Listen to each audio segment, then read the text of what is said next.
Vous êtes nombreux ce soir, je suis ravie. On m'a demandé s'il y avait beaucoup de Japonais dans la salle. Bah oui, ils sont quelques-uns et j'en suis flattée, contente. Bien sûr, on fera encore mieux encore la prochaine fois, mais comme vous le savez, on a des séances sur le Japon, sur les cinéastes japonais, le cinéma japonais qui est un très très grand cinéma, s'il en est. Moi, je le situe au même niveau que le cinéma américain, hein, au niveau. Et puis, certains de ces réalisateurs, dont Mizoguchi, qu'on va voir ce soir, parmi les plus grands cinéastes du monde, évidemment. On en avait cité quelques-uns avec Mathieu Macheret la dernière fois, pour ceux qui étaient là. Vous vous souviendrez peut-être, on avait cité John Ford, Rossellini, Mizoguchi, bien sûr. Et nous n'avons pas oublié Charlie Chaplin, quand même, pour ceux qui connaissent. Mais il y en a d'autres. On a vu Rassoulov depuis. Bon, on ne sait pas s'il faut le mettre sur le même pied, mais quand même, les efforts des Iraniens sont extraordinaires. Et le cinéma iranien émerge dans le cinéma mondial de façon formidable, alors que les conditions sont tout sauf réunies pour filmer dans de bonnes conditions. Et puis, nous avons le cinéma coréen qui arrive. Le cinéma asiatique, en général, évidemment, perce dans le cinéma mondial de façon formidable. Donc ce soir, ce sera le Japon. Donc on est très content d'accueillir Fabrice Arduini, qui est le... il dit qu'il n'est rien, lui. Mais il est quand même le directeur adjoint ou le responsable de la programmation de la cinémathèque, de la Maison de la Culture du Japon à Paris.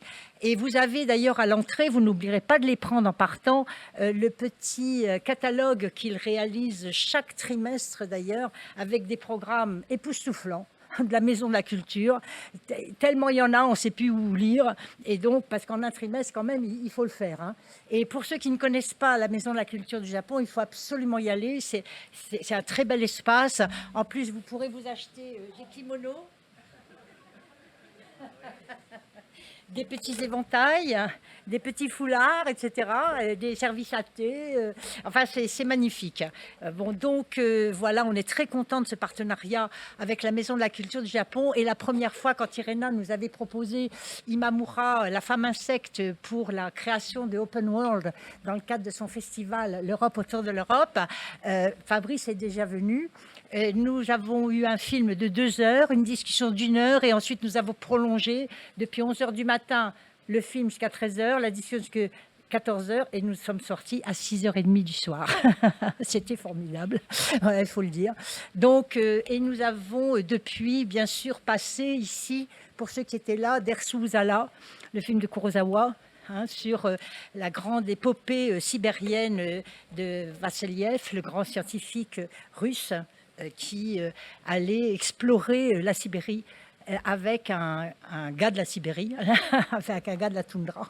Et donc, Dersu Uzala, donc c'était formidable. Et puis, on verra pour le prochain coup. Mais là, on tenait à vous présenter Mizoguchi parce que c'est le plus grand, parce que mon co-animateur du cercle, Philippe Herzog, qui est ici présent, que je vais appeler d'ailleurs à la tribune, va nous en dire quelques mots, et parce que nous avons, pour nous parler de Mizoguchi après et de ses films, Fabrice, je viens de le citer, la chance d'avoir aussi Virginie Appiou. Virginie, elle est réalisatrice, elle a fait un petit film, enfin je dis petit parce qu'il dure 23 minutes, mais un documentaire sur Mizoguchi. Je la salue parce que c'est extrêmement rare.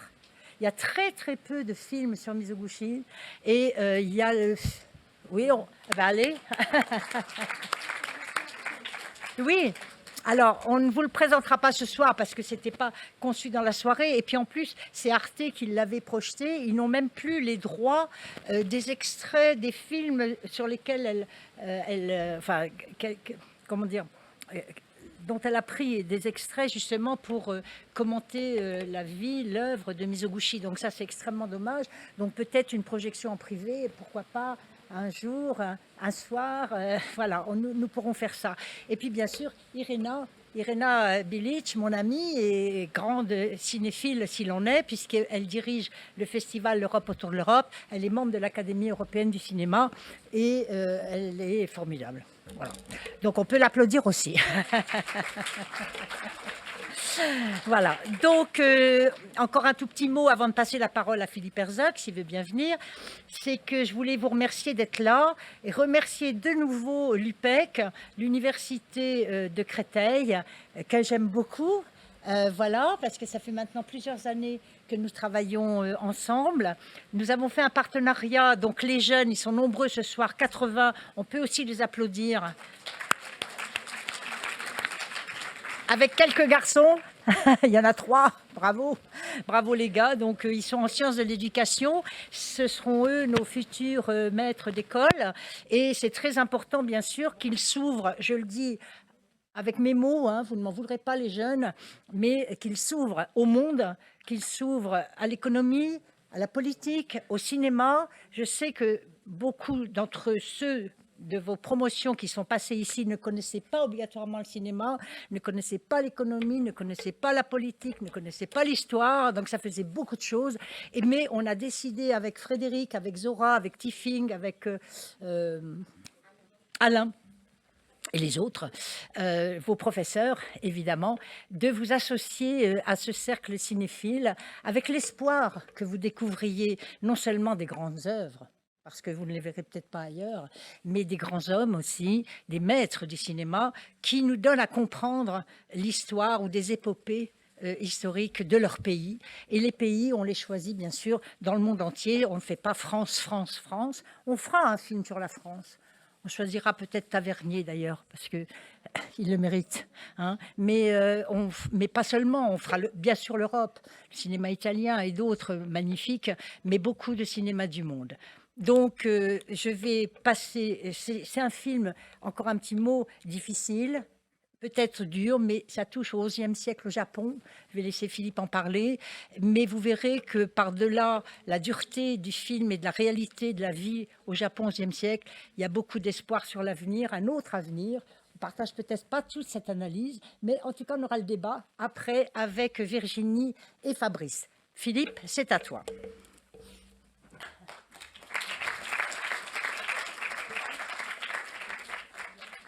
Bonsoir à tous. J'avais 20 ans et j'étais co-animateur du ciné-club de l'école polytechnique. Les films de Mizoguchi commençaient tout juste à arriver en France. Et pour moi, je n'avais jamais vu quelque chose d'aussi beau.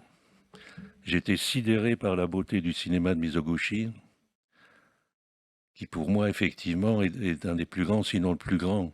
Il fait partie en tout cas du panthéon des plus grands. Claude les a cités tout à l'heure. Donc mes quelques mots, c'est pour vous dire pourquoi il m'a touché et pourquoi j'ai beaucoup appris de lui. Bon, ça pourrait être long. Bon, la beauté, vous allez être frappé par la beauté, j'espère. Ce serait presque. Elle est fulgurante. On cherche les mots pour la qualifier, cette beauté. Elle est fulgurante, elle est indicible, j'utiliserai ces mots, parce que c'est la beauté dans la souffrance. Et la souffrance des femmes avant tout. Ça, c'est absolument extraordinaire. Et qu'est-ce qui est beau et qu'est-ce qui est indicible? C'est que ces femmes, elles gardent leur dignité dans les pires situations. Jusqu'au bout, elles se battent pour rester dignes. Peut-être dans un autre film, je ne citerai pas exprès l'intendant Sancho tout de suite, là, mais prenons Lady Oharu, femme galante. C'est incroyable que cette femme se fait avilir progressivement, ruiner, traîner jusqu'à la mendicité dans la prostitution de bas étage. Elle reste digne. Elle trouve sa liberté dans, comment dire, parce qu'elle est en elle-même. Elle ne se sent pas... Elle est au-delà de tout ce qu'elle a subi.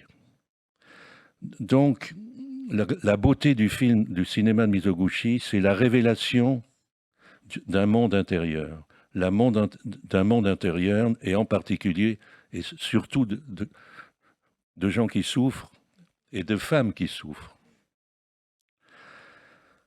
Il n'y a pas de larmes, il n'y a pas de dramatisation, il n'y a pas d'effet. Mais vous allez découvrir une beauté intérieure grâce à l'art. C'est ça qui est sublime. Je fais court, je passe à mon deuxième point, légèrement plus long. J'en ai que deux. Mais donc j'avais jamais vu quelque chose d'aussi beau. J'en ai découvert d'autres de très beaux après. Mais il n'y avait rien de plus beau que les contes de la lune vague après la pluie. Bon. Mais aujourd'hui, l'intendant Sancho, il est aussi beau dans un autre genre, et peut-être plus dans l'engagement, justement. Alors que l'engagement dans les contes de la lune vague aboutit à des impasses. Mais néanmoins, les gens sont beaux. Donc il m'a appris des choses sur la condition humaine. Jean Douché, le plus grand des critiques français après André Bazin, dit de Mizoguchi, c'est le plus grand philosophe du cinéma. Alors là, il est au-dessus des autres, parce que son sujet, c'est la condition humaine. Et pas comme un philosophe. Alors, c'est peut-être ça que je veux. Moi, j'ai toujours aimé la philosophie. La philosophie, c'est une discipline qui apprend à qu'est-ce que l'être humain. Ben voilà que l'art vous propose une vision de l'être humain et de la condition humaine aussi profonde. C'est quelque chose. Qu'est-ce que vous montrent les films de Mizoguchi? Tous, c'est des gens qui entrent dans la vie, les jeunes, les femmes, enfin, ou plus âgés, mais peu importe, qui entrent dans la vie et qui, souvent, le plus souvent, en quête d'amour, en quête de liberté, et qui vont au-devant d'embûches et de tourments considérables, puisque en même temps, c'est un monde d'oppression, d'humiliation, d'aliénation. On revient sur la tension dont je parlais tout à l'heure. Si je peux faire une comparaison, je vais la faire dans un instant. Donc, on les voit, ces gens, dans leur chemin de liberté dans la vie, en tension avec un monde extérieur qui opprime. Et cette vie intérieure de gens en tension, c'est ça qu'on vous montre. Et donc, c'est aussi beau et mieux que souvent ce que racontent les philosophes. C'est pas desséché. Parce qu'il veut toucher à la vie. Il veut vous faire vivre la vie intérieure des gens qui sont confrontés à cette situation et qui se battent pour leur liberté. Et alors, vous avez dans ces films toute la galerie des situations. Ils peuvent se résigner, mais ils restent dignes dans la résignation. Ils peuvent aller jusqu'à la mort, les amants crucifiés. Je ne citerai pas d'autres exemples, bon, pour pas rien découvrir, mais en tout cas, les amants crucifiés, c'est un objet. Ils trouvent leur liberté dans la mort, les amants crucifiés. Et ils n'ont pas peur d'aller à l'échafaud. On dirait, ça me fait penser peut-être aux premiers chrétiens qui allaient dans la fosse au lion, entre parenthèses. Il faut faire des comparaisons. Et qui stupéfiaient les Romains parce qu'ils restaient dignes. Donc, ils peuvent se résigner, ils peuvent aller jusqu'à la mort, ils peuvent aussi se révolter. Ils peuvent non pas chercher des chimères, mais des rêves. Le potier rêve d'être un grand artiste. Son ami artisan rêve de devenir un grand samouraï. Donc on peut aller dans des rêves les contes de la lune vague, qui ratent. Ça marche pas. Et c'est souvent au détriment de leur environnement d'ailleurs, et notamment des femmes. Parce que dans tout ça, les femmes sont les sacrifiées. Elles se sacrifient pour des hommes. C'est un thème récurrent dans pratiquement tous les films. Donc, dans ces chemins de liberté, ils sont entre rêve et révolte. Et ils trouvent l'harmonie, parce que c'est très dur, mais en même temps, ça leur donne une force, ils donnent à voir une force considérable. Et il y a toujours des moments, et ça peut finir même devant la mort, comme je disais, par une forme de réconciliation avec eux-mêmes et avec la vie. C'est très complexe. J'ajouterai c'est pas un peintre des luttes sociales et politiques, bien qu'il y ait 2-3 films avec des engagements politiques, je pense au Héros Sacrilège par exemple, mais bon. Et même dans le film que vous allez voir, à mon avis, il y a un engagement politique, c'est très subtil. Enfin, c'est pas dans le sens courant, quoi, disons. Mais c'est pas d'abord un peintre des luttes sociales et politiques, c'est un peintre de la vie intérieure face aux événements sociaux et politiques. Un petit mot, j'arrive au bout. Du point de vue de la méthode, ça vous n'entrerez pas dans ça ce soir, il faut voir tous ces films, il faut lire, on apprend. La méthode, pour arriver il faut une exigence de dingue de la part du metteur en scène. Je cherche les mots de Jean Douché. Toute une vie pour aimer et comprendre l'être humain. Et quand il va mourir à 58 ans, il dit « Zut, c'est là qu'il commençait à comprendre l'être humain », disait-il. Qu'est-ce que ça aurait été beau s'il avait vécu sans être fauché par la leucémie. Il était d'une exigence folle. Il livre pas sa culture. Il avait une culture phénoménale. Il n'était pas allé à l'Occident. Il est allé tard, très tard, en Europe, mais il avait lu et lu et lu et lu. Oui, je voulais faire une comparaison avec Dostoïevski à propos de la condition humaine. Dostoïevski, qui fait 4 ans dans les bagnes, qui apprend à aimer. C'est très différent, mais je fais quand même la comparaison. Parce que c'est un des 2-3 auteurs favoris, d'ailleurs, de Mizoguchi, qui apprend à aimer les bagnards parce qu'il les découvre en quête de la moindre parcelle de liberté. Je cite mes lectures de Dostoïevski. Il est à comparer à Dostoïevski sous cet angle. En tout cas, c'était donc un travail de dingue de faire un film avec lui.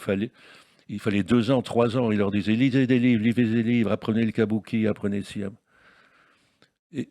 Et donc, tout n'était pas écrit. Il y avait un scénario, mais le scénario, on leur faisait tous les jours parce qu'il voulait donner plus des acteurs et actrices, surtout les actrices. Ce sont elles qui l'ont beaucoup mieux compris, d'ailleurs. Sa technologie, sa logique du plan est sidérante, parce que c'est des plans séquences, c'est-à-dire quand on montre la beauté intérieure d'un personnage, il faut le suivre suffisamment dans une longueur d'action, dans des plans séquences, dans des plans longs, quoi, de façon à ne pas les lâcher, parce que si vous faites du montage, vous coupez la réalité. Ça a été théorisé par Bazin. Bon, passons. Et puis c'est tout, j'arrive à la fin, mes questions, j'ai des questions à poser à nos invités, mais elles sont simples. Ils vont venir à la tribune d'abord. Ah ben d'accord, mais elles sont très générales. Elles sont très générales, après j'ai fini. Oui, non, mais c'est des questions qui s'imposent parce que on a montré ici Kenji Mizoguchi, un cinéaste universel.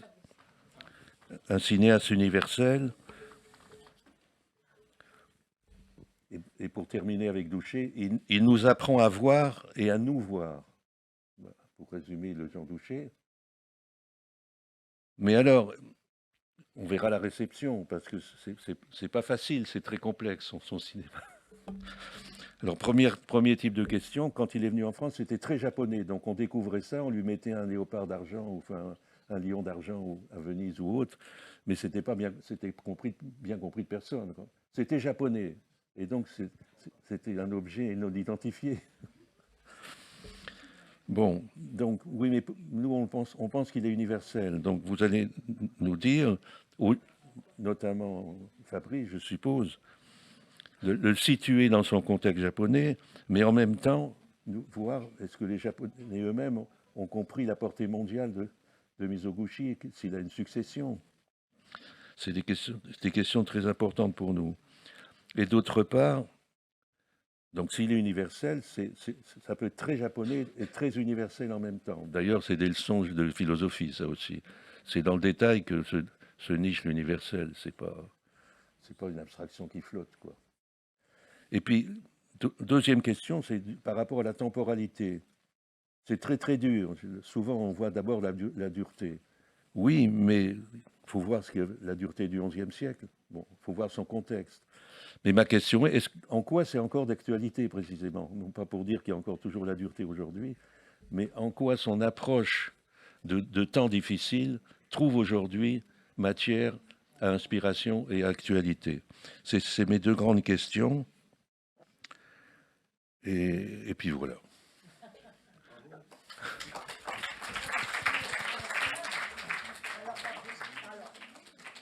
Fabrice, tu fais comme tu veux. Tu peux te mettre debout, rester assis, venir à la tribune. D'accord, ben, je sais pas.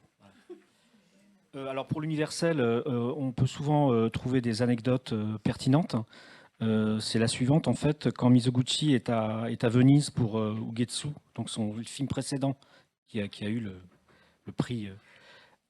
Il était dans sa chambre, donc il brûlait des bâtons d'encens. Et donc il y a l'actrice, que vous verrez dans le film, son actrice préférée qui est là, elle se demandait ce qu'il faisait avec ces bâtons d'encens. Est-ce qu'il priait pour un mort, pour un proche qui serait décédé, etc. Et en fait, non, il lui a dit, je prie pour qu'on ait le prix.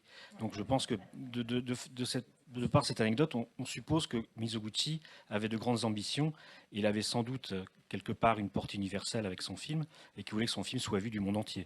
Puisqu'à l'époque, on est quand même en 52-53, les moyens de communication en dehors des festivals ou des sorties cinéma, il n'y en a pas beaucoup. Donc le fait d'avoir un prix avec toutes les conséquences que ça peut avoir au niveau de la critique de la presse de l'époque, le film forcément va être vu par beaucoup de personnes. Donc sans doute que là, Mizoguchi a déjà en lui un sentiment d'universalité. Mais c'est ce qui est... Enfin moi, ça saute aux yeux, si vous voulez. À l'inverse, moi je me dis, qu'est-ce qui n'est pas un film universel? Je me pose la question. S'il y a quelques habitués de la... Pardon, s'il y a quelques habitués de la Maison du Japon dont je dois faire la publicité ce soir, n'est-ce pas? Si vous êtes venu voir les Tora-san, par exemple, Tora-san, c'est un personnage comique du cinéma japonais qui a... Est-ce que quelqu'un est venu voir les Tora-san, déjà pour commencer?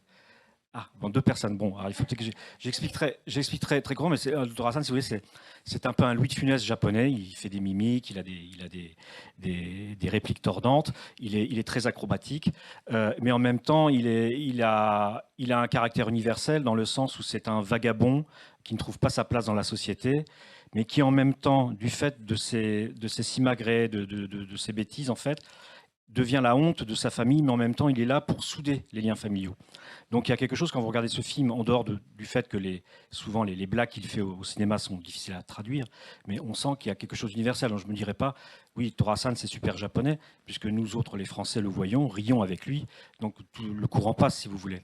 Et puis en plus, il nous fait un passage sur la beauté des paysages japonais, sur un tas de choses, qui sont peut-être japonaises, mais qui nous apprennent à découvrir le pays. Donc je trouve... Enfin, moi, c'est mon point de vue personnel à moi, mais toute œuvre qui sort d'un cerveau est par essence universelle, puisqu'on a tous plus ou moins le même cerveau, je pense. Donc, au niveau de la sensibilité, de l'humanité, tout ça ne fait qu'un. Alors, peut-être que pourquoi on peut se poser la question de l'universalité de Mizoguchi? C'est très simple, à mon avis. C'est que le Japon, en 51, 52, retrouve sa souveraineté. Souvenez-vous qu'il y a eu la Deuxième Guerre mondiale, que le Japon a été rasé et que à la sortie de la guerre, le Japon n'a plus de souveraineté. C'est devenu enfin, je ne dirais pas les États-Unis, mais il est géré par les États-Unis pendant plus de 7 ans avant de retrouver sa souveraineté. Donc le Japon, sur la carte, n'existe plus. Et dans le conscient collectif du monde entier, le Japon est quand même un pays qui a défié les États-Unis, et qui en a payé le prix fort, et qui passe pour un pays d'une extrême cruauté. L'image qu'on a quand vous discutez dans les années, c'est un de mes parents qui me l'a dit, donc je n'ai pas à chercher dans les livres. Pour eux, le Japon, quand ils étaient jeunes, le Japon, c'est l'image des gens avec des sabres qui coupaient les Chinois en petits morceaux. Voilà, c'était ça. Hein. Il n'y avait que ça. On voyait le Japon que ça. Et quand, en 51, à Venise, Kurosawa a le Lion d'Or avec un film qui déroute tant par sa beauté, par son audace, les gens, bêtement, puisque les gens étaient très cinéphiles quand même à l'époque, il n'y avait pas trop de télé, donc on allait voir les films qui étaient primés dans les festivals, souvent dans les salles quand ils sortaient, et ils se disaient, mais c'est pas possible qu'un pays dont on nous a dit qu'il était si cruel, qu'il puisse faire de si belles choses. Voilà. Alors c'est peut-être là qu'on peut se dire, voilà, les Japonais font de belles choses, ils font des choses japonaises. Alors peut-être c'est là qu'on peut se dire, bon, bah, le Japon fait du cinéma japonais, qui n'est pas forcément universel, mais c'est très japonais. Mais en fait, je ne vois pas ce qu'il y a de très japonais. Bien sûr, il y a des films français qui sont très français pour diverses raisons, ou américains, peu importe. Il y a un souffle, il y a une inspiration, il y a une culture, il y a la langue, il y a tout ça. Mais le spectateur lambda qui voit un film de quelque pays qu'il soit, enfin, voit quelque chose qui lui parle, parce que ce ne sont pas des éléphants qui jouent, c'est comme des hommes. Donc, on se parle, quelle que soit la langue. Alors peut-être que ce n'était pas évident à l'époque, parce que quand même les pays étaient relativement fermés, il y avait eu la guerre, ça avait créé quand même beaucoup de frictions, de dissensions. Et ensuite l'URSS, le pays soviétique, etc. Donc tout ça fait peut-être qu'il y a des frontières encore peut-être à l'époque. Mais je pense que dans son fort intérieur, le spectateur voit un film, tout simplement. Alors voilà, il y a peut-être ce contexte historique qui fait qu'on parle japonais de l'époque, mais le Japon est ouvert à l'Occident depuis déjà plus d'1 siècle. Et les films de Mizoguchi, que vous verrez peut-être des années 30 aussi, Ce sont des pays qui parlent à l'humanité, qui ne parlent pas forcément aux Japonais. Le Japon adopte la modernité. Vous verrez que les films Mizoguchi, on voit beaucoup la ville. On voit la ville moderne avec ses transports, ses rues, ses lumières. Enfin, c'est le New York, si vous voulez, des années 30, le Japon. Donc il n'y a plus vraiment de fossé entre nous, disons-nous les Occidentaux, et un pays qui serait fantasmé, qui serait le pays, le Japon, avec cette particularité. Donc je pense que c'est... Pour l'époque, c'était peut-être évident qu'on parle de Japon, mais dans son fort intérieur, Mizoguchi ne pensait pas Japon. Mais il pensait par contre favoriser le développement de l'industrie japonaise. Il était parti pour ça à Venise. Et il en avait conscience, bien entendu. Donc il était doublement intéressé pour faire connaître sa sensibilité, son vécu par rapport au cinéma, par rapport à la vie, qui est très fort.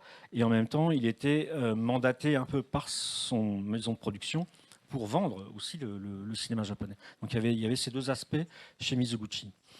Voilà. Pour la première question sur l'universalité. La deuxième question, c'était une question sur pourquoi faudrait... qui est la question qui se pose sur tous les films de patrimoine, puisque là on parle du cinéma, c'est pourquoi faudrait le voir aujourd'hui. C'est une question très simple et qui fait qu'effectivement, il y a un certain nombre de films qui tombent, puis il y en a d'autres qui restent parce que justement, ça vous apprend des choses. Et Mizoguchi, c'est un nom très puissant et c'est un nom sur lequel, ce qui est dommage, c'est qu'il y a beaucoup de gens qui n'osent pas y aller parce que le nom est trop puissant. En fait, Mizoguchi, il vous parle effectivement, rejoindre l'universel, il vous parle de ce que vous êtes, il vous parle de vous-même. Alors, bien sûr, au Japon, mais ça n'a aucune importance. Ce qui est très, très beau chez Mizoguchi, c'est qu'il vous apprend deux choses. Il vous apprend à être adulte, à avoir un regard adulte sur le monde, à accepter certaines choses, que oui, les choses sont dangereuses, que oui, quand on prend sa liberté, on risque quelque chose, on risque même parfois très fort, mais qu'il faut y aller. C'est-à-dire qu'il montre que si on n'y va pas, on reste dans un monde qui asservit, d'une certaine manière, on ne naît pas au monde. Et ça, c'est vraiment quelque chose de formidable. Et quand on voit, par exemple, là, je sais qu'il y a certains étudiants qui veulent être instituteurs et tout, Mizoguchi a un rapport aux autres et au groupe très important. C'est-à-dire qu'il vous dit, vous faites partie d'un groupe, et vos actes, ils vont avoir des conséquences heureuses, malheureuses, mais enfin des conséquences sur les autres. De même que les autres vont aussi, dans vos vies, avoir des conséquences sur ce que vous êtes, etc., et vont vous aider à vivre, que ce soit par la souffrance ou que ce soit par des choses du bonheur. Effectivement, Mizoguchi s'est intéressé, on dit toujours que c'est le grand cinéaste des femmes, ce qui est vrai, mais c'est encore plus que ça, c'est-à-dire que c'est le grand cinéaste de l'être humain, et de l'être humain le plus vulnérable. Or, le plus vulnérable à son époque, de ce que lui a expérimenté dans sa famille, dans ce qu'il était, ce sont les femmes. Et les enfants, bien sûr, mais il s'est surtout intéressé au statut du femme parce que ce sont des adultes. Et donc, il vous montre plein de choses. Il vous montre qu'on n'est pas tous taillés de la même manière pour tenir face à la vie, mais qu'il va falloir quand même tenir. Et pour ça, c'est très très beau parce que Mizoguchi, si vous regardez vraiment, vous vous apercevez que c'est quelqu'un de très vivant, c'est quelqu'un de très agité. C'est vraiment un type insupportable dans le très bon sens du terme, parce que même si, effectivement, à Venise, il était très, comme tous les timides, c'est quelqu'un qui était secrètement, certainement, extrêmement heureux d'avoir cette reconnaissance, tout en se disant, ça ne sert à rien. Ça ne sert à rien parce que derrière, moi, j'ai des trucs à faire, et que ce que j'ai déjà fait, là, il disait, c'est de la merde. Il disait vraiment ces mots-là. Donc, parce que derrière, il y a autre chose que je dois faire, et ça va être, il faut que ce soit encore mieux, il faut que ce soit encore beaucoup plus direct. Sinon, ça ne sert à rien d'être cinéaste, ça ne sert à rien d'avoir une pensée sur la vie, etc. Donc, il y a très très peu d'ailleurs de dialogue indirect sur la vie, il n'y en a qu'un seul, et c'est dans l'intendant Sancho au début, dont je ne vous dirai rien, bien entendu, vous le découvrez vous-même. Mais le reste, ce sont toujours des actes, des actions. Faut être très vivant. Tout ce que vous êtes compte, tout ce que vous êtes a une importance. Et tout a une importance aussi autour de vous. Mais également la forêt, la nature, mais effectivement l'architecture, effectivement le travail, qui est quelque chose de très important chez Mizoguchi. Le travail, l'artisanat, par le travail, si vous êtes malin et un bon bricoleur, vous pouvez peut-être vous en sortir. C'est tout compte et tout a une importance. En fait, il vous montre ça. C'est-à-dire que, et c'est ça les grands cinéastes aussi, c'est qu'aucun détail n'est abordé d'une manière anodine. Ça a été pensé, ça a été voulu, mais parce que ça va vous aider, ça va vous montrer, effectivement, je pense pour certains, comme l'art, que ce soit la peinture, la musique, et là, donc le cinéma, ça va vous montrer comment vivre, ça va vous donner parfois des solutions, ou en tout cas ça va ouvrir votre esprit. Et en ça, il est absolument universel, et il est effectivement japonais aussi parce qu'il aura une notion très graphique, d'une manière très spécifique, de vous montrer tout ça. Il aura une notion très particulière de vous proposer une chose, c'est quand vous êtes trop acculé, il y a une chose incroyable à faire, mais il faut fuir. Il faut partir, il faut pas, et de n'importe quelle manière, dans n'importe quel moyen. Et c'est des choses, c'est des réflexes qu'on a tous. Et lui, il y va, il le montre, il n'a aucun problème avec ça. Il embrasse pleinement tout ce qui se passe, y compris quand ce qui se passe, ce sont des choses terrifiantes. Donc, il vous apprend à être adulte quand vous avez 20 ans parce que tout à coup, il vous apprend à accepter les choses de la vie pour justement continuer, pour peut-être les accueillir mieux. Et ça, Mizoguchi en ça, c'est un très très grand cinéaste de cette manière-là. Lui, il a connu la violence, il a connu des choses impossibles et donc il les a restituées très honnêtement. Ça sera effectivement très différent que de cinéastes qui étaient dits plus doux comme Naruse ou Ozu, qui étaient des cinéastes aussi de la famille, aussi des êtres humains, mais qui avaient un rapport différent à ça, plus calmé, on va dire, et néanmoins profond. Mais Mizoguchi, lui, il a connu le chaos, les claques, des choses terribles, donc il y va. Et en ça, c'est vraiment un très très grand cinéma, et c'est un cinéma très accessible surtout. Tout le monde peut comprendre les films de Mizoguchi. Tout le monde peut les ressentir. Il a fait en sorte que c'était possible. Et si vous voyez le moindre gestuel professionnel de quelqu'un, il y a un métier à tisser là, dans l'intendant Sancho, il y a le potier dans le conte de la ligne vague après la pluie. Tout ça, ça compte. Et il vous montre que rien n'est anodin, que tout peut avoir une certaine noblesse. Et en ça, Mizoguchi, il est extraordinaire. Et donc aussi, il y a autre chose qui est très important dans le côté plus politique, cette fois-ci, qu'on retrouve chez l'intendant Sancho, c'est que c'est un grand cinéaste de l'argent. C'est un des plus grands cinéastes de l'argent. L'argent est une obsession. Ce n'est pas un personnage, c'est comme une sève. Il montre à quel point l'argent innerve absolument tout le monde, obsède tout le monde, et qu'une société qui est obsédée par l'argent, c'est une société qui perd, c'est une société qui se déshumanise, et c'est une société terrible. Et donc lui, il est obsédé avec l'argent, et c'est formidable parce qu'il le montre très très bien. Vraiment, rarement peu de cinéastes ont autant travaillé cette thématique pour pousser à sortir de tout ça. C'est-à-dire que vraiment, quand vous êtes avec Mizoguchi, vous faites un voyage, vous commencez par un voyage physique, hein, parce que c'est très physique, des personnages qui sont malmenés, mis dans une lessiveuse, et c'est terrible, pour acquérir une idée de se dire, mais en fait, je peux effectivement aimer, c'est à ma portée, tout le monde peut aimer. C'est pas un cinéma d'intelligence, c'est pas tout ça, c'est vraiment un cinéma qui vous dit, c'est à votre portée, c'est en vous. Et ça, c'est quand même très important, et ça devient cette fois-ci un voyage intérieur qui n'est plus matériel, qui n'est plus sur l'argent, et qui fait qu'il y a des transformations possibles. Et l'intendant Sancho est un des plus beaux films pour ça. Vous allez voir, il vous propose différentes destinées et différentes possibilités d'accueillir ces destinées. Certains vont y arriver, d'autres peut-être pas. C'est à voir. Mais en tout cas, là-dessus, Mizoguchi, il est universel parce qu'effectivement, on peut tous comprendre ça, en fait. C'est un peu tout ce qui nous arrive aussi d'une certaine manière. Alors, certainement pas en costume féodal du Japon du XIe siècle, mais ça n'a absolument aucune importance. Justement, Fabrice, peut-être une question là-dessus, parce que on est d'accord que c'est un cinéaste universel. Bon, vous aurez entendu nos amis formidables, d'ailleurs, merci tous les deux, mais c'est aussi très japonais. Et c'est ça qu'on aime aussi chez Mizoguchi. Et, enfin, moi, j'ai envie de le dire parce que vous allez voir, les personnages sont japonais, les vêtements sont japonais, le mode de vie est japonais, les maisons sont japonaises, elles sont très différentes des nôtres. Le fait de manger est différent, le fait de dormir, on voit tout ça aussi dans ce film-là. Et on voit la vie au Japon. J'aimerais que tu nous dises un petit peu quelques mots là-dessus quand même, toi qui as vécu au Japon. Et puis peut-être, avant de regarder le film, de nous resituer Mizoguchi dans le cinéma japonais, dans l'école, enfin, j'allais dire dans l'école japonaise de cinéma, parce que est-ce qu'il y a une école japonaise? Parce qu'ils ont énormément de réalisateurs japonais, tous aussi bons les uns que les autres. Enfin, moi, on m'a offert les bouquins sur le cinéma japonais, c'est invraisemblable, le nombre de cinéastes japonais avec des films formidables. compris d'avant. Hein. Et maintenant aussi, ça se perpétue aujourd'hui. On a la chance maintenant avec Internet et précédemment les DVD d'avoir complètement ouvert le marché du film japonais, qui était quand même... Enfin, moi, quand j'étais étudiant, que je commençais à regarder des films japonais, il y avait une petite société de distribution qui avait une centaine de films à son catalogue, et il avait principalement les grands classiques, Mizoguchi, ou comme tu viens de citer, Naruse, Ozu, etc. Donc c'était extrêmement limité. Et moi, mon expérience personnelle, c'est quand je suis arrivé au Japon, je me suis installé par hasard à côté d'un vidéoclub. Et quand je suis rentré dans le vidéoclub, ce que j'avais vu, moi, à Paris, ça représentait quelques dizaines de centimètres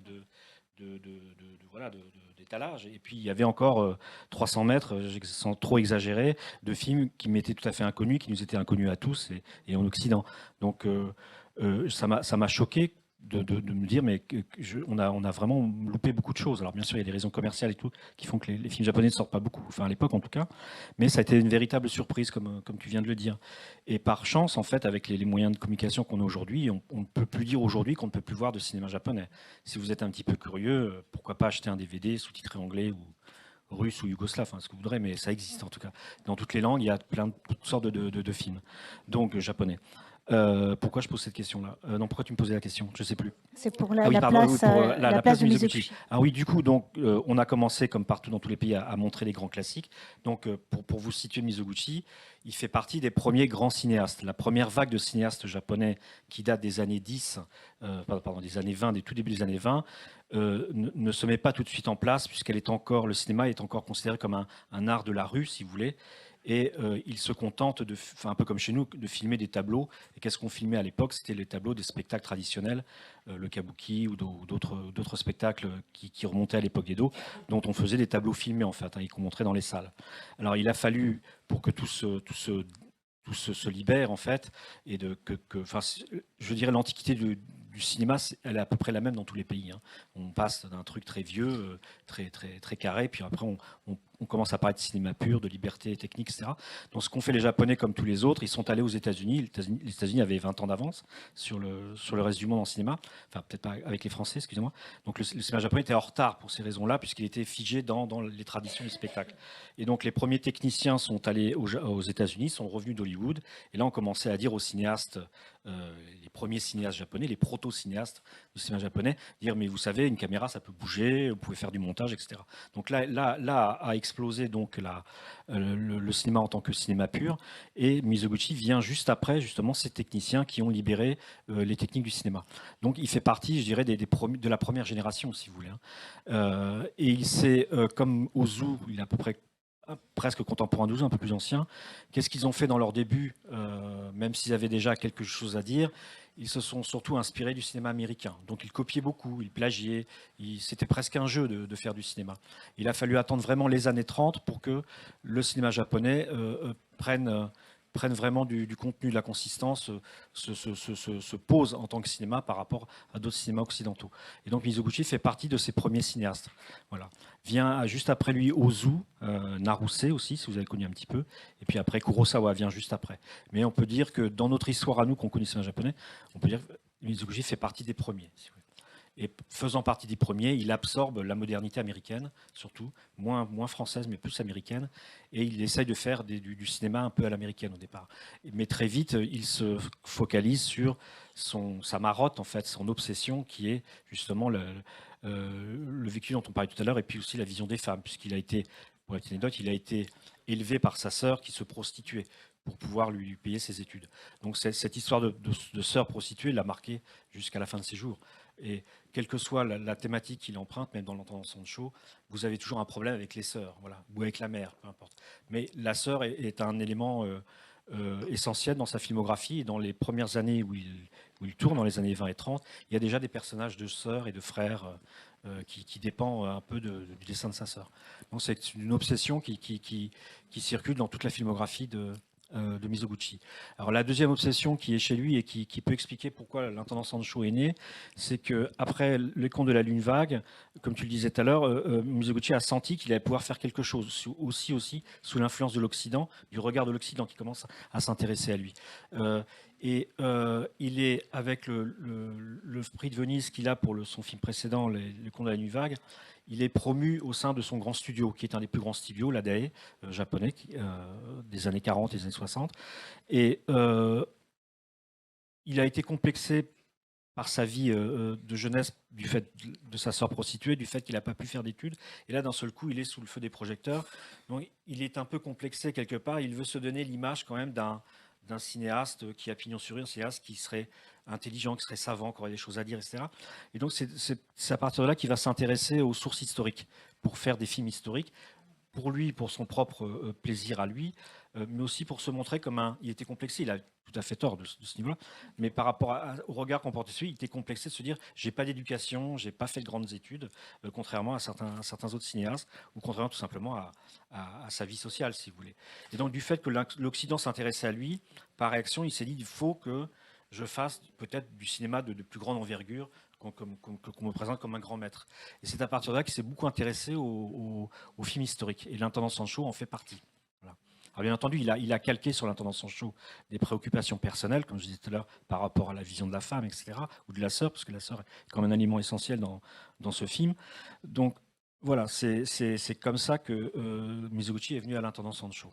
Il aurait certainement, s'il avait vécu plus longtemps, poursuivi dans cette veine historique en fait, et tragique, puisée dans l'histoire japonaise, dans la tradition japonaise. Il y a toutes sortes de récits historiques comme ça, qui sont souvent très très cruels, et l'Intendant Sancho en fait partie. Mais il y en a des dizaines, notamment les plus traditionnels, alors on peut dire pour le coup qui sont japonais, c'est les fameuses histoires de double suicide. Donc le suicide est très important il faut le dire, c'est quand même très important dans la culture japonaise. On peut dire que le suicide a quelque chose de très japonais, quelque part. Le sens qu'on donne au suicide, la portée sociale du suicide au Japon, est quelque chose de tout à fait exceptionnel, qui fait parfois froid dans le dos, mais qui en même temps suscite l'admiration. Donc, moi, je vous conseille, puisqu'on est entre gentlemen, si vous avez le temps, de lire La mort volontaire au Japon. S'il y a un livre sur le Japon, il n'y en a jamais eu de plus rigoureux sur une pensée traitant du Japon. C'est vraiment cette histoire du suicide, La mort volontaire au Japon de Maurice Pinguet, qui est un des plus grands chefs-d'œuvre qui n'ait jamais été écrit sur le Japon. Alors il parle beaucoup de cinéma d'ailleurs, hein, il parle aussi de Mizoguchi. Donc, dans l'Intendant Sancho, Mizoguchi s'inspire donc d'une histoire réelle, hein, c'est sur un conte historique qui est à la fois aussi un compte-rendu sur un événement, donc sur ce fameux Sancho, mais c'est également aussi une réflexion sur le sens du suicide. Mais ça, je veux dire, c'est quasiment banal dans le cinéma japonais quand on parle du suicide. C'est quelque chose de très récurrent en tout cas, parce qu'il a un sens très fort et un sens historique vraiment très, très prégnant. Voilà. Merci Fabrice. Un petit mot, Virginie? Moi, je propose qu'on commence. On commence. Bien, on a commencé. Hein. Ah non, attention. Le film. Voilà. Donc on peut peut-être mettre l'affiche du film juste pour montrer comme c'est beau, ces images que vous allez découvrir évidemment grâce au film. Voilà. Donc vous avez vu cette magnifique affiche. Je veux remercier, il n'est peut-être pas là, Christophe Lenours, avec qui je travaille. Toutes les maquettes de films ou de lettres ou d'articles sont faites avec lui. Hein, je travaille avec lui depuis plus de 20 ans maintenant. Voilà, les années passent, n'est-ce pas? Bien, et bonne projection et à tout à l'heure pour l'après-film. Alors, encore un petit mot, les téléphones, s'il vous plaît. On est dans une salle de cinéma, donc j'insiste beaucoup, on n'a pas le droit on ne va pas vous les prendre à personne, même petits comme les grands, mais on les met dans sa poche ou dans son sac, on met sur silencieux aussi, c'est mieux, on ne filme pas le film, et on se prépare pour le débat et les questions que vous aurez certainement, bien sûr. C'est parti.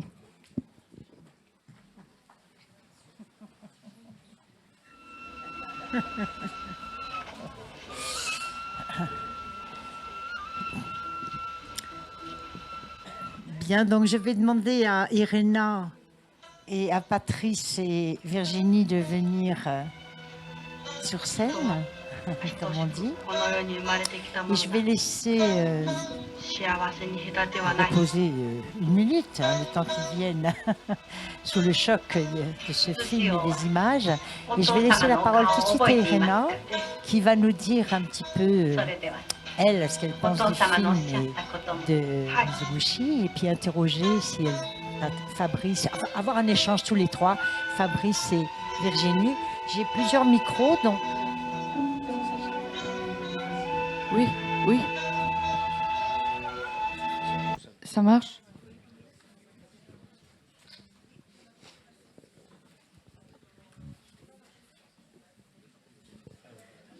Bon, bonjour, bonsoir. Au fait, moi j'ai été... il y a un mot qui m'a comme ça poursuivi durant tout le film. Je trouve que c'est un film véritablement engagé. Je dirais qu'il est vraiment engagé et son engagement est proclamé dès les premières répliques, dès l'introduction et puis jusqu'au bout, le motif de la justice. Est le motif premier de ce film. Alors peut-être c'est vous évidemment qui pourrez nous dire au fait peut-être la genèse, si vous la connaissez, la genèse de cette idée, la genèse de ce film. Le lien, il a été fait en 1954.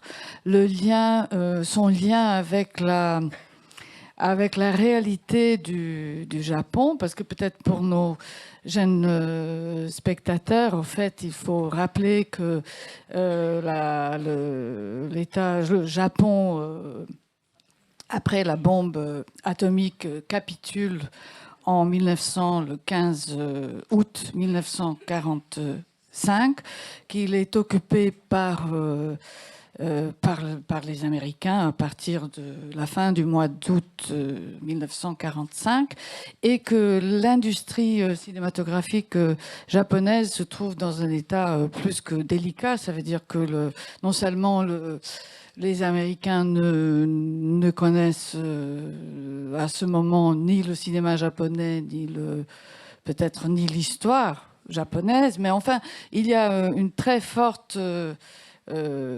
censure, et puis il y a une incitation à faire plutôt les films qui sont les films de divertissement, et les films, on avait appelé ça les films de démocratie.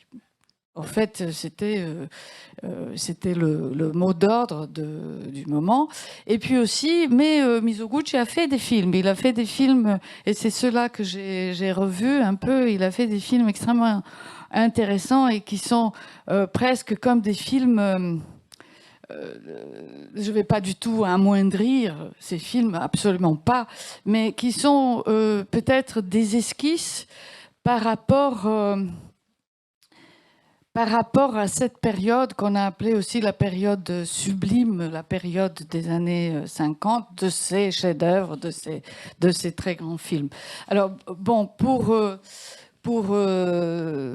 poser la question c'est quel est véritablement le rapport de ce film, de cette réalité-là du film, qui est un film absolument japonais. Le Japon est partout. Le Japon, les personnages sont incrustés dans ce Japon rural, Japon impérial, Japon des palais, des temples, des paysans, de la boue, des cerisiers, de tout ça.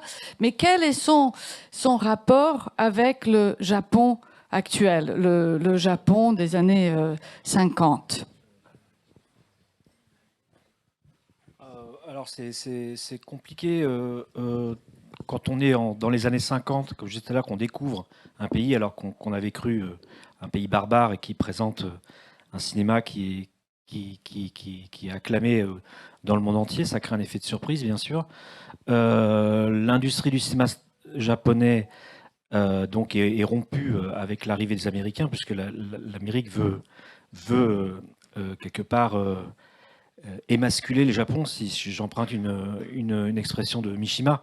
Notamment, il interdit les films de samouraï montrant une sorte de dévotion indéfectible à son seigneur, le suicide, la hiérarchie autoritaire, tout ça doit disparaître du cinéma, les combats au sabre aussi.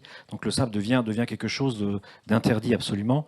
Et donc les réalisateurs sont obligés de se plier au fait aux nouvelles contraintes. Et ces contraintes vont durer 5 ans, puisque peu à peu, les Américains, une fois sur place, se rendent compte que finalement, un film de samouraï, ça n'entraîne pas forcément des gens à se jeter sur les bateaux américains. Donc il y a quand même une prise de conscience qu'il y a à travers le cinéma. Je parle que du cinéma, c'est dans tous les domaines. Les Américains se sont installés et ont voulu transformer la culture japonaise pour en faire une culture entre guillemets démocratique qui leur conviendrait plus et qui éviterait de refaire une guerre un jour. Mais peu à peu, bien entendu, ça c'était un fantasme, même s'il y a eu des horreurs pendant cette guerre. Et on s'est rendu compte que finalement le cinéma japonais c'était une merveille, et ce que prouvera quelques années après les festivals. Donc il y a quand même l'envie des Américains de faire passer le message démocratique. Alors le symbole de ce message démocratique, c'est le baiser. Voilà. Donc c'est dans le cinéma japonais, dans ces années-là, qu'on trouve le premier baiser. Alors, ça a été terrible pour les acteurs et les actrices, ils ne voulaient pas. Enfin bon, bref. Mais bon, comment dire, les Américains ont beaucoup insisté. Alors ça, c'est très célèbre. Et ils ont surtout insisté sur l'aspect démocratique, donc le discours du père de Zushio. Hein. Là, c'est un discours qui n'est pas dans l'œuvre originale, qui a été écrite pour le film, puisque l'œuvre originale vient d'abord d'un roman, mais qui est inspiré aussi d'une légende, moitié réelle, moitié légende, que l'écrivain Moriogai a retravaillé selon ses goûts, selon les temps aussi dans lesquels il vivait. C'était un écrivain qui était médecin militaire. Et bien sûr, il avait beaucoup de doutes sur la modernisation du Japon. Il était allé en Allemagne, il était allé dans beaucoup de pays européens.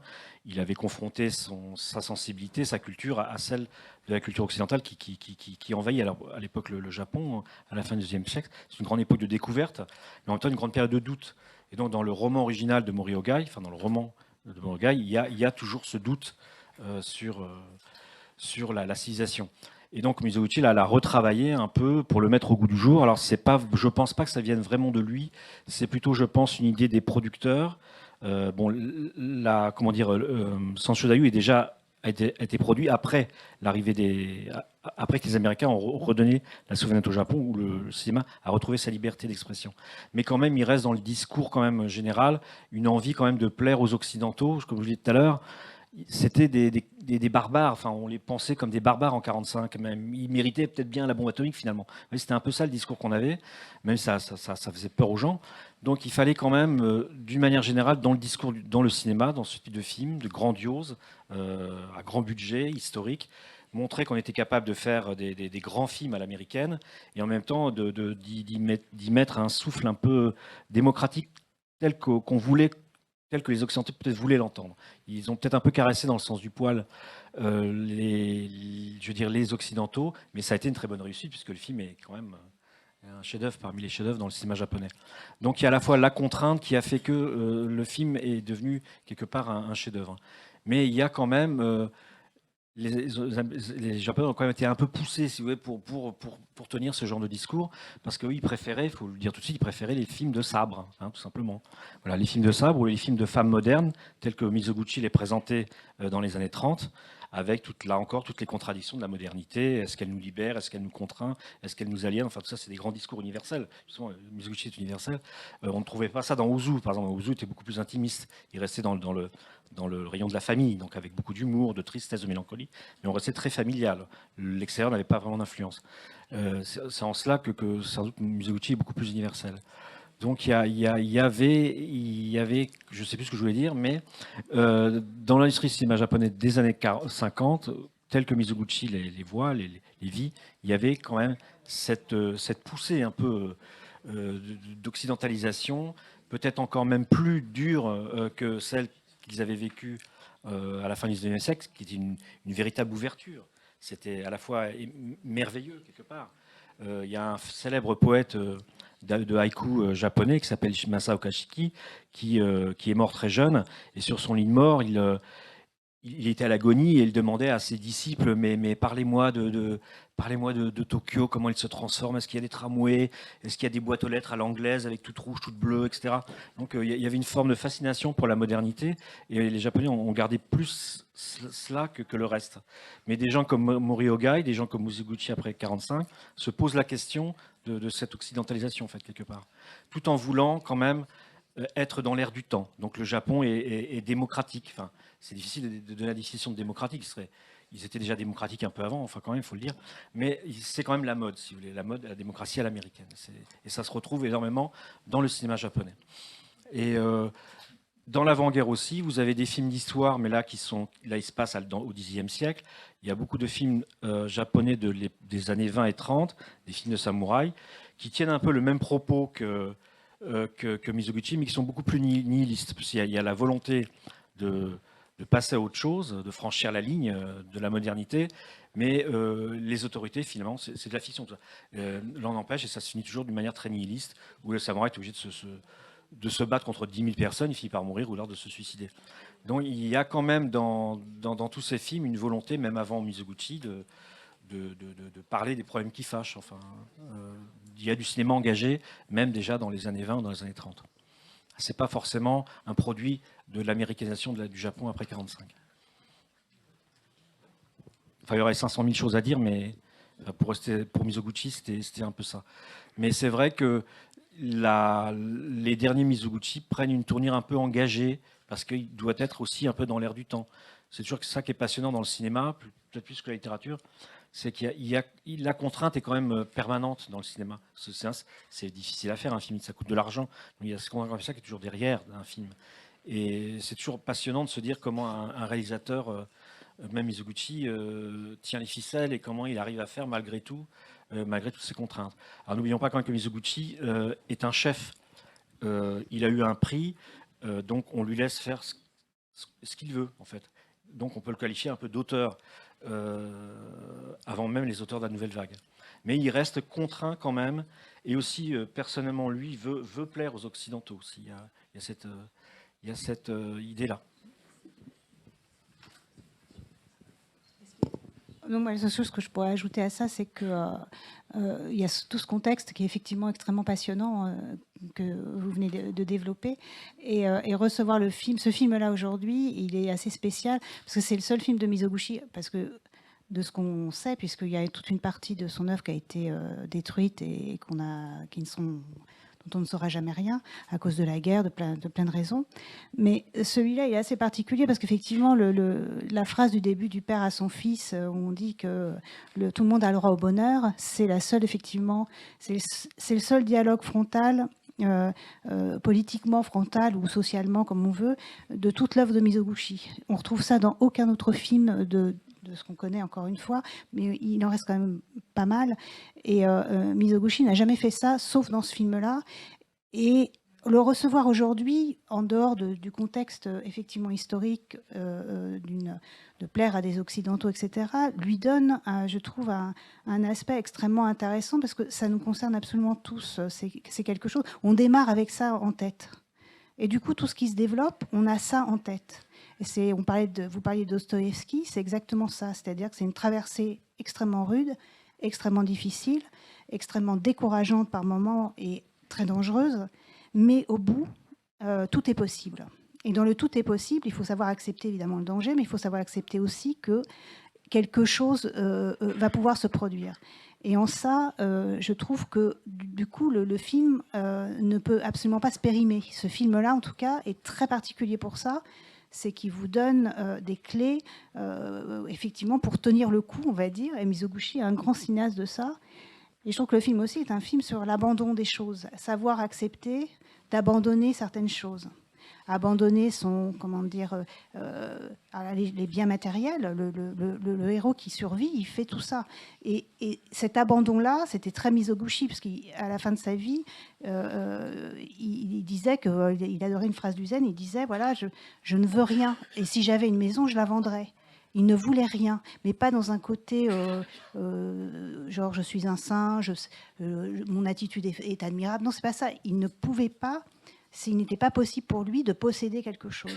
Et c'est une chose très particulière, mais qui est aussi dans l'histoire et dans le cinéma, qui est aussi quelque chose d'important et qui nous dit aussi quelque chose du matérialisme d'aujourd'hui, un sujet qu'il a beaucoup traité, puisqu'il a alterné les films effectivement d'époque, comme celui qu'on vient de voir, avec des films de son époque, mais qui donc dit modernes, où on retrouve ces thématiques-là aussi et une vitalité qui est différente, puisque forcément le phrasé est même un peu différent, mais on retrouve cette quête d'abandonner toutes les choses matérielles qui nous entravent, qui nous empêchent de penser et qui nous empêchent de devenir la personne que peut-être nous sommes. Mais c'est un boulot tout le temps, jusqu'au bout. Enfin, voilà.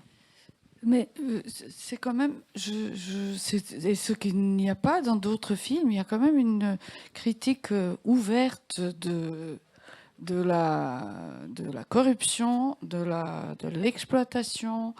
Vous avez ça dans l'exploitation et la corruption. Oui. On le retrouve. Après, celui-là, il a une particularité, c'est que de par justement ce point de départ et tout, on vous donne un contexte politique très précis. Qui, dans les autres films, il y a une vraie lutte des classes d'une certaine manière, à sa manière, chez Mizoguchi, mais qui ne dit effectivement pas son nom. En ça, c'est assez important parce que on la vit, on ne sait pas qu'on la vit, quoi. Et donc, aujourd'hui, c'est extrêmement intéressant il y a une révolte. De voir est-ce qu'il y a une lutte des classes aujourd'hui ou est-ce qu'on la vit sans le savoir, etc. Mizoguchi, dans ses films dits d'époque, enfin, de son époque, parle énormément de ça, enfin, évoque énormément de ça, mais sans le dire. C'est les personnages qui évoluent, qui font ce qu'ils peuvent, et là, on devine on comprend. Et là, c'est pratiquement programmatique. Oui, là, c'est dans ce sens que c'est en ça que le film est effectivement une exception. Enfin, en tout cas, il est particulier par rapport aux autres films de Mizoguchi. Il est un peu militant, mais sans être frontal. À l'époque, on craignait de faire des films trop militants, parce que ça ferait fuir le public, et on est en plus dans un contexte de guerre froide, la guerre de Corée vient de se terminer, et les producteurs sont frileux. Enfin, donc on peut faire de la critique, mais de manière biaisée. Oui. Oui, bon, la parole est de très nombreuses questions. À la salle. Donc les questions, les commentaires, des impressions, peut-être plusieurs questions. Claude, on prendra plusieurs questions. Et puis Vous avez le droit de réagir. S'il y a plusieurs questions. De poser des questions, bien sûr, de donner un avis. On aimerait bien entendre un peu les jeunes aussi, parce que vous avez dû recevoir quand même un choc. Vous avez l'habitude de voir des mangas japonais, mais peut-être pas des films de cette dimension au niveau japonais. Et donc, j'aimerais bien votre réaction. Et moi, je voudrais dire un petit mot quand même aussi sur le contexte, parce que c'est le contexte de 54, mais le film traite de l'époque du XIe siècle au Japon. Donc, c'est-à-dire que Mizoguchi a eu envie aussi de revenir sur ce qu'était son pays et quelle a dû être la lutte et le combat des hommes pour se libérer justement d'une situation quand même. C'était l'esclavagisme, c'était la domination, c'était l'exploitation, la domination des hommes, enfin, et personne n'osait remettre ça en cause. Parce que... Oui, c'est la notion que quelqu'un appartient à quelqu'un d'autre. Et ce qui est quelque chose qui est très particulier, qui, quand on le dit, est insupportable, mais en même temps... c'est dans la culture. Oui, non, c'est pas... Non. Enfin, oui, c'est peut-être dans la culture, mais quand on voit toujours en disant aujourd'hui, est-ce qu'on possède quelqu'un? Est-ce que c'est une question qui peut se poser après à plein de niveaux, amoureux, de pouvoir, de tout ce qu'on peut. Tout ça, ça peut s'appliquer à nos vies aussi. C'est en ça où il est assez génial. Mais est-ce qu'il y a justement des impressions, des questions, des choses comme ça qu'on pourrait recueillir pour nous aussi? Vas-y. C'était qui?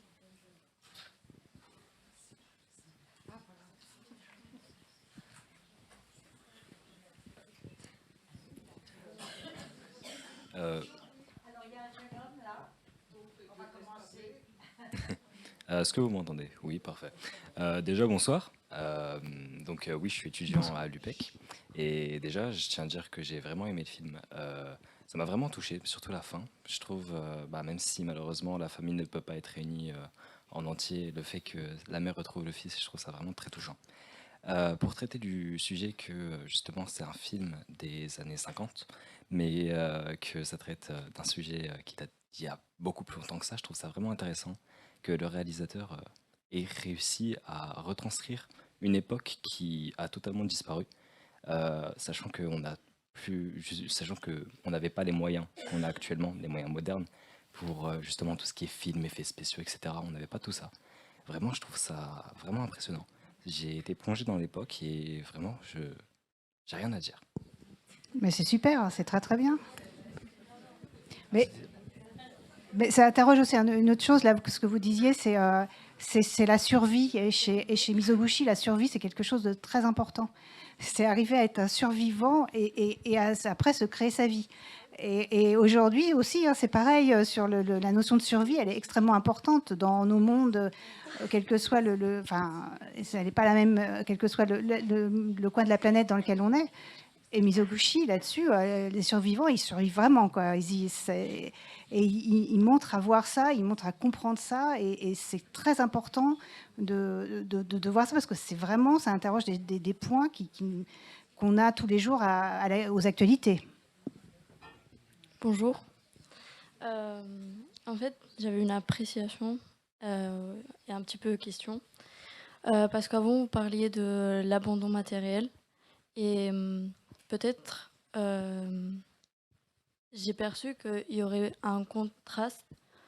Parce que finalement, le personnage, il vise à trouver sa mère. Donc il y a une persévérance. Mais à la fois, il y a l'opposé, c'est l'abandon matériel. Je sais pas. En fait, je ne sais pas si c'est opposé. Je pense que c'est assez lié. Je pense que ce personnage, après, chacun de l'apprécier, mais je pense que ce personnage de jeune homme qui accomplit quand même des choses assez extraordinaires, visiblement, il a besoin de passer par cet abandon-là, l'abandon du pouvoir, l'abandon de la force que pourrait lui donner ce pouvoir, etc., pour continuer une quête qui n'a rien à voir avec tout ça, une quête qui est plus intérieure, une quête donc pour retrouver le seul être qu'il connaissait quand il était enfant, c'est-à-dire sa mère, le seul être qui a survécu.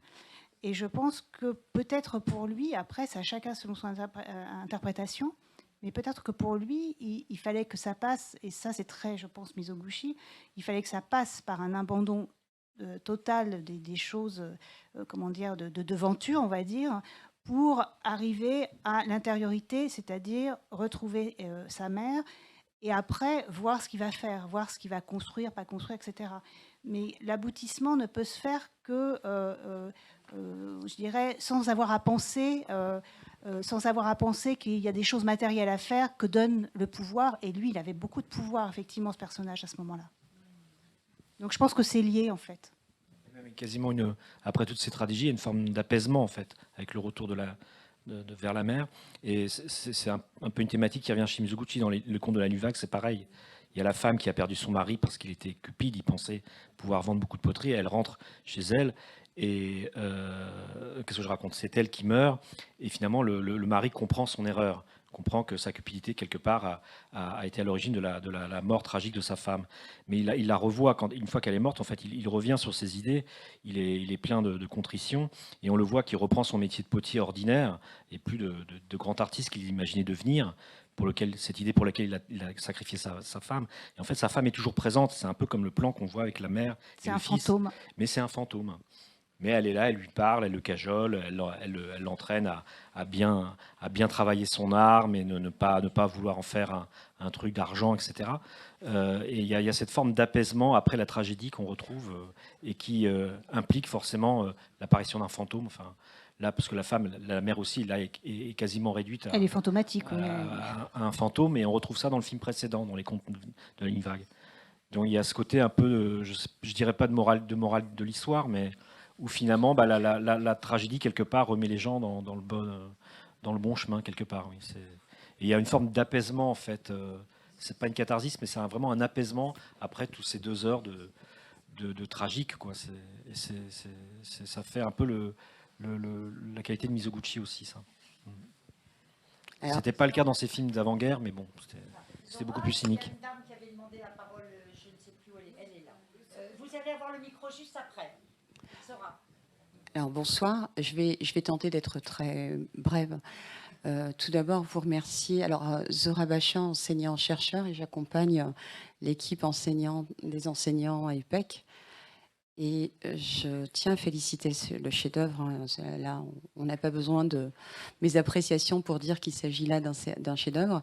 Et je tiens aussi à féliciter la réflexion qui gravite autour quand il s'agit de votre sensibilité à essayer de trouver les indices, les détails pour discuter la pensée japonaise et l'héritage qui en découle, surtout l'héritage sociétal. Alors je voulais juste, moi j'ai juste une toute petite intrigue et puis j'aimerais poser la question ou savoir si vous avez la réponse. Alors on a un film qui dénonce énormément il dénonce une temporalité assez masculine, il dénonce un pouvoir et puis des strates sociales bien hiérarchisées de façon systématique et verticale surtout. C'est juste au niveau de la fin. Alors on voit que c'est un message qui dénonce l'entraille de cette société qui est un peu névrosée, matérialiste, et on voit que le réalisateur souhaite s'en défaire. Mais pourquoi à la fin laisser sacrifier la femme et pas la fille plutôt, et pas le garçon? De garder cet héritage toujours encore. Alors c'est vrai qu'il y a une pensée qui est protégée puisque le message du père demeure. Hein, il garde cette promesse, mais on voit disparaître la femme qui se suicide et qui se sacrifie. On sait que la femme japonaise se sacrifie. Alors est-ce que c'est ce message qu'on souhaite diffuser? Oui, non, mais Voilà. c'est intéressant. Je Moi, remercie. alors, à titre personnel, je ne sais pas si c'est ça, mais moi, je ne pense pas du tout. Le point où se situe Mizoguchi, comme tous les grands artistes, hein, c'est d'être au-dessus, c'est-à-dire c'est ni le féminin ni le masculin, c'est l'être humain. C'est l'être humain qui compte. Et il va, parce qu'il est intelligent, il va par honnêteté restituer l'état d'esprit et l'état des choses qui se trouvent devant lui. Il se trouve que dans sa situation, dans sa société à lui, les hommes sont là, les femmes sont là. Et cette place qu'on a assignée autant aux hommes qu'aux femmes font que les hommes font ça aux femmes, etc. Et font que, on va dire, il y a moins d'armes que ça pour les femmes dans cette société-là. Mais les hommes sont tous aussi victimes. Si vous voyez les films de Mizoguchi, qui sont les films des années de l'époque moderne, on va dire, hein, La rue de la honte ou d'autres films comme ça, vous vous retrouvez avec, ou bien d'autres films encore, où vous trouvez des jeunes geishas qui se retrouvent mis dans un état épouvantable par des hommes ivres-morts, qui sont des hommes d'affaires, qu'on pousse à boire, qu'on pousse pour faire toujours de l'argent, pour ne pas penser qu'en fait ils sont eux-mêmes enfermés, et ils sont, je dirais, leurs propres victimes. Après, les femmes physiquement sont beaucoup plus victimes, parce qu'elles sont beaucoup plus vulnérables, elles n'ont pas la force physique. Mais Mizoguchi, en ça, si vous voulez, est très égalitaire. C'est-à-dire qu'il montre l'état des choses et l'état de fait. Il ne dit pas les femmes, elles n'arrivent pas à tenir le coup, elles se suicident. C'est vraiment pas ça. C'est dans cette société-là, de cette façon-là, mais pareil, c'est vraiment des choses qui sont toujours valables aujourd'hui dans des sociétés occidentales, orientales, tout ce que vous voulez. C'est où est-ce qu'on se place et où est-ce qu'on place les hommes aussi. À quoi, qu'est-ce qu'on leur demande, à quoi on les oblige d'une certaine manière, et à quoi, à ce moment-là, les femmes, où elles se placent. Et ça, c'est vraiment très intéressant. Et de la part de Mizoguchi et ce film-là, les femmes se débattent autant avec les armes qu'elles ont, et avec la solidarité aussi, parce que la solidarité agit beaucoup, et c'est une solidarité qui est aussi entre êtres humains, qui n'est pas seulement masculin, féminin, ni quoi que ce soit. C'est vraiment, moi je le ressens comme ça. Je pense que tous les grands cinéastes, quelles que soient les nationalités et les civilisations, on va dire, comme tous les grands artistes, au bout du compte, sont au-dessus. Le genre, finalement, importe peu. Ils vont restituer quelque chose pour que, justement, on s'en empare et qu'on se pose des questions, et ceci et cela. Enfin, moi, je l'ai ressenti comme ça. Je ne l'impose pas du tout. C'est une proposition, voilà. Après, moi, je ne sais pas si... Alors, on va déjà prendre une question là, et puis on revient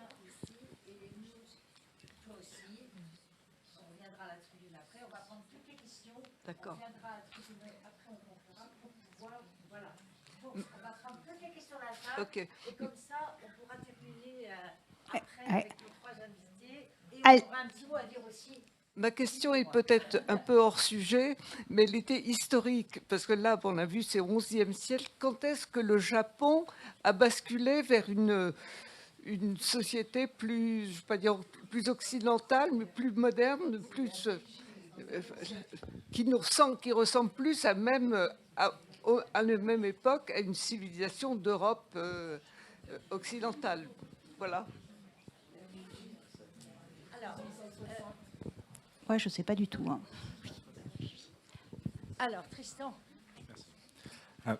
Bonjour, oui, alors j'aurais 2 questions. La première, c'est est-ce qu'on pourrait élaborer sur la place de la parole dans le film, dans le sens où on sait que Mizoguchi vient un peu du cinéma muet, presque du kabuki, et j'ai un peu l'impression qu'avec ce film, c'est son passage au cinéma cinématographique en vérité.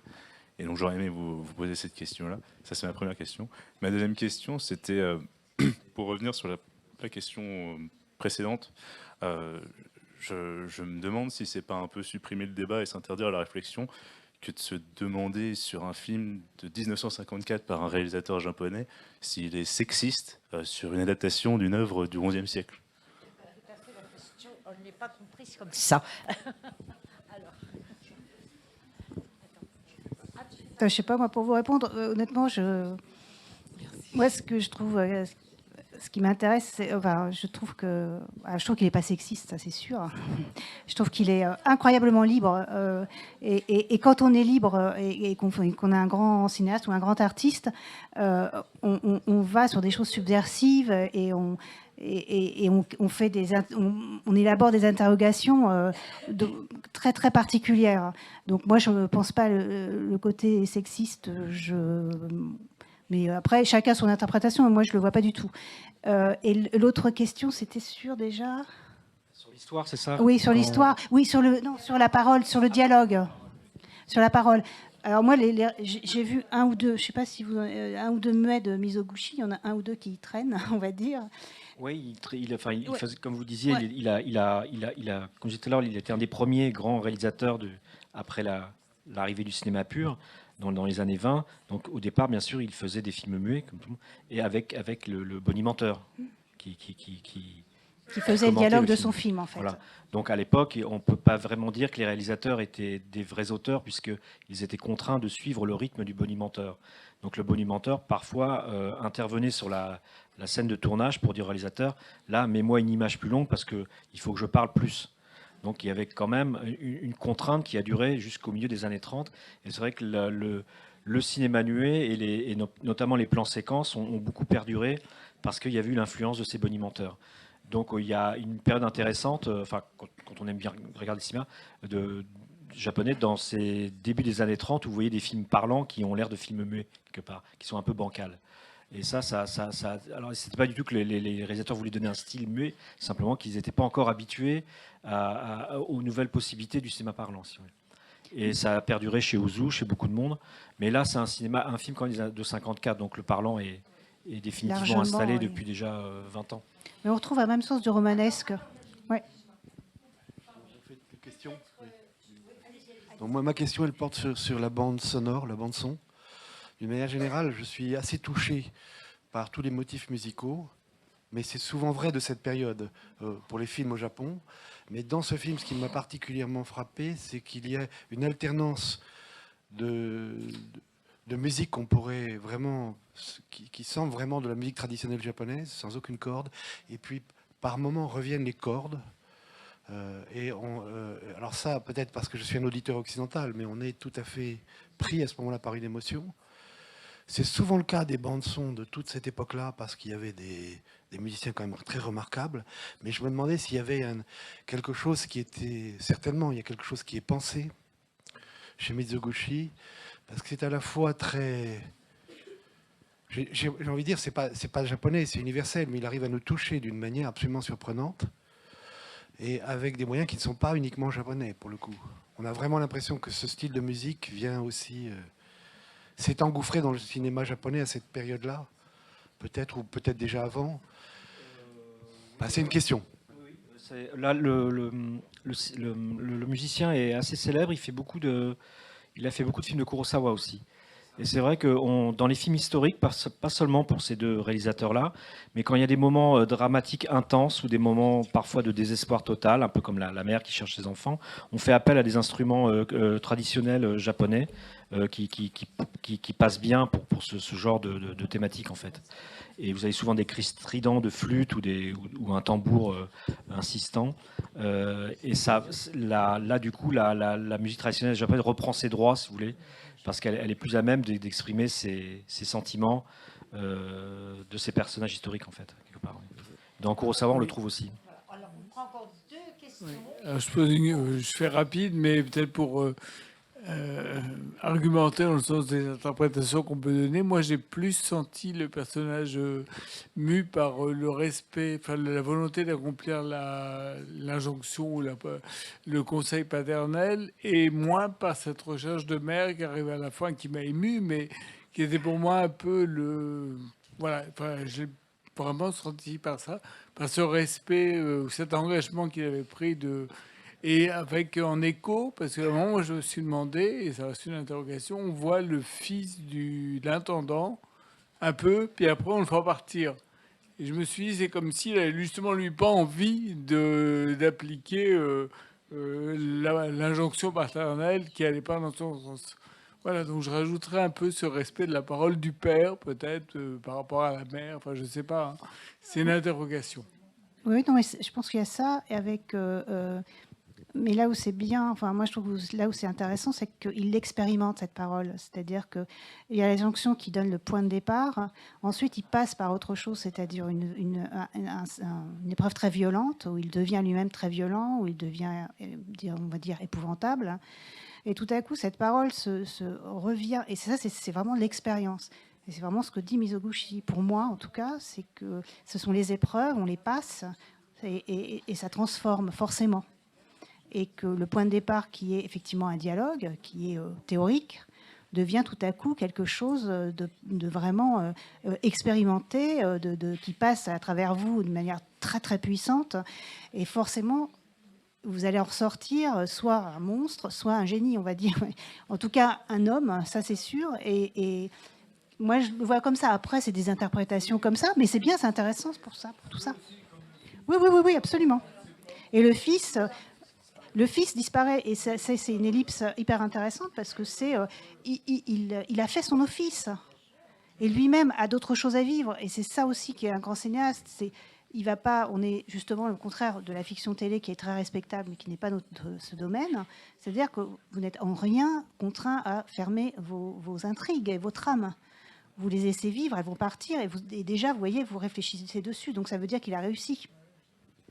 Alors, Benjamin. Oui, d'abord, merci pour la qualité de la soirée et des commentaires. Oui, vous avez raison. Je trouvais que le film éventuellement pouvait interroger le rapport entre pouvoir et éthique aussi, puisque le père perd le pouvoir finalement pour des raisons de choix éthiques, et ensuite le fils, là, carrément décide d'abandonner le pouvoir pour sa quête intérieure, son chemin intérieur, enfin vous l'avez très bien décrit. Et du coup, on peut se demander si... jusqu'à quel point pouvoir et éthique peuvent être compatibles, et si le film n'interroge pas ça aussi, ce rapport-là. C'est la grande trame des films de Mizoguchi, c'est-à-dire... Alors, Virginie, Fabrice, Irina, et je dirais un mot, et Philippe avait envie de dire un mot aussi. Et c'est l'éthique et la politique, on va dire, c'est l'intériorité contre le matériel. C'est un peu ça chez Mizoguchi. Et ça traverse tous les films qui restent, en tout cas tous les films qu'on connaît, et tous les films qui restent. C'est-à-dire, le pouvoir pour lui, c'est comme posséder une maison, ça n'a aucun intérêt. Il n'y croit pas, je crois. J'ai l'impression. Après, c'est le ressenti. Mais moi, je pense qu'il n'y croit pas du tout. Il croit seulement à la violence des sentiments qui nous meuent, qui nous font partir, qui nous font survivre, qui nous font mourir. Parce qu'il y a des morts, et c'est extrêmement important, ce rapport qui est là très japonais, effectivement, avec le consentement à mourir, qui est un truc très peu occidental pour le coup, mais qui peut nous faire réfléchir aussi à ça. C'est se dire à un moment donné, Maintenant, c'est ça. C'est ni une solution, ni quoi que ce soit, c'est ça. Et donc, c'est vrai que l'éthique, c'est d'une certaine manière, c'est un grand cinéaste moral dans ce que ça peut avoir de formidable en soi. Pas moralisateur, ni moraliste, mais moral. C'est de se dire, voilà, il y a des choses qui vont vous arriver. Si vous faites ça, bah forcément, il y aura ça et il ne va pas vous raconter des histoires. Alors, Virginie, Fabrice, quelques mots. Tu as envie de dire quelques mots de plus? Non, je trouvais que ça tournait très bien, la question voilà. de monsieur sur le... Irena, quelque chose. Voilà. Irena. Moi, je voudrais peut-être... j'ai remarqué là plus qu'avant, en fait, qu'il y avait aussi cette idée ou cette obsession ou ce motif que vous ne pouvez pas, en fait, vous n'échappez pas et vous ne devez pas échapper et vous devez le souhaiter, ce lien avec votre propre passé, que ce soit le passé personnel ou que ce soit le passé de son peuple ou que ça soit et là il y a deux choses en fait. Il y a ce sacrifice de la sœur et sacrifice de la femme, et dans son histoire personnelle il y a ce sacrifice de sa sœur qui a été elle-même vendue à une maison de close, et puis ensuite il y a cette statuette, au fait, qui est la statuette, qui est celle par laquelle se transmet l'histoire d'une famille, et l'histoire d'un pays, et puis une tradition. Et je crois que ça a été fait d'une façon tout à fait conséquente et en même temps absolument artistique. Et je voudrais juste revenir sur une chose qui évidemment caractérise l'œuvre, enfin les films de Mizoguchi, c'est une extrême complexité de sa mise en scène, et qui pourtant n'apparaît pas du tout comme telle. Et il y a dans une interview, il y a son actrice mademoiselle Tanaka qui dit que voilà, dans chacun de ces plans, en fait, il y a... C'est qui joue la mère d'ailleurs. C'est toujours celle qui joue. Il y a 7 plans. Alors, il y a les plans qui se superposent. Il utilise beaucoup le plan séquence, qui est évidemment très compliqué à en mettre en scène, parce que vous voyez que les plans généraux, en fait, les plans semi-généraux, en arrière-plan, vous avez déjà plusieurs arrière-plans, vous avez les profondeurs de champ extrêmement étudiées. Donc, c'est absolument... En fait, cette mise en scène est absolument complexe, et pourtant, elle paraît absolument fluide.